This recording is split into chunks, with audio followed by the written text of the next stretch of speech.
ఏపీలో గ్రామ పంచాయతీ పాలక వర్గాల పదవీ కాలం ఏప్రిల్ 2వ తేదీతో ముగినుంది. ఈ క్రమంలో పంచాయతీ ఎన్నికల నిర్వహణకు ప్రభుత్వం సన్నాహాలు ప్రారంభించింది.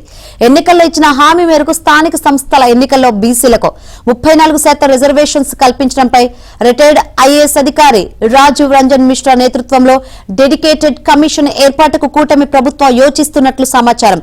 అయితే బీసీల కులగణనపై డెడికేటెడ్ కమిటీ ఏర్పాటు చేసిన తర్వాత నివేదిక ఇవ్వడానికి 3 నెలల సమయం పడుతుంది. ఈ క్రమంలో ప్రస్తుత పంచాయతీల పాలక వర్గాల పదవీ కాలం ముగిసే ఏప్రిల్ దాకా ఈ ఎన్నికల ప్రక్రియ ప్రారంభించే అవకాశం కనిపించడం లేదు.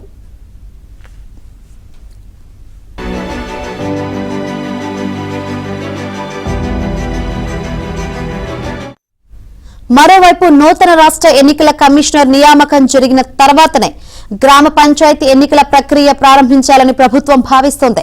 ప్రస్తుత కమిషనర్ నీలం సాహ్ని పదవీ కాలం మార్చి నెలాఖరుతో ముగియనుంది. నూతన కమిషనర్ గా విశ్రాంత సీఎస్ నీరబ్ కుమార్ ప్రసాద్ ను నియమించేందుకు ప్రభుత్వం ఇప్పటికే ఒక నిర్ణయానికి వచ్చినట్లు తెలిసింది. సెప్టెంబర్లో జడ్పీ మండల పరిషత్తుల పదవీ కాలం కూడా ముగియనుంది.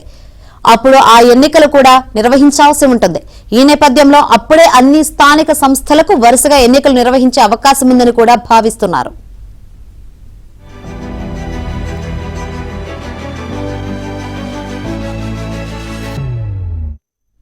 పంచాయతీ ఎన్నికలు నిర్వహించాలంటే ఆయా రాష్ట్రాలు ట్రిపుల్ టెస్టును అమలు చేయాలని సుప్రీంకోర్టు ఆదేశాలిచ్చింది.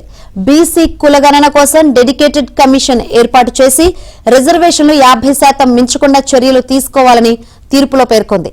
డెడికేటెడ్ కమిటీ ఏర్పాటు చేయకుండా రిజర్వేషన్స్ 50% మించి అమలు చేయాలని పలు రాష్ట్రాలు చేసిన ప్రయత్నాలు ఫలించలేదు. దీంతో తెలంగాణలో కూడా డెడికేటెడ్ ఏర్పాటు చేసి 50% రిజర్వేషన్స్ కు పరిమితమయ్యారు.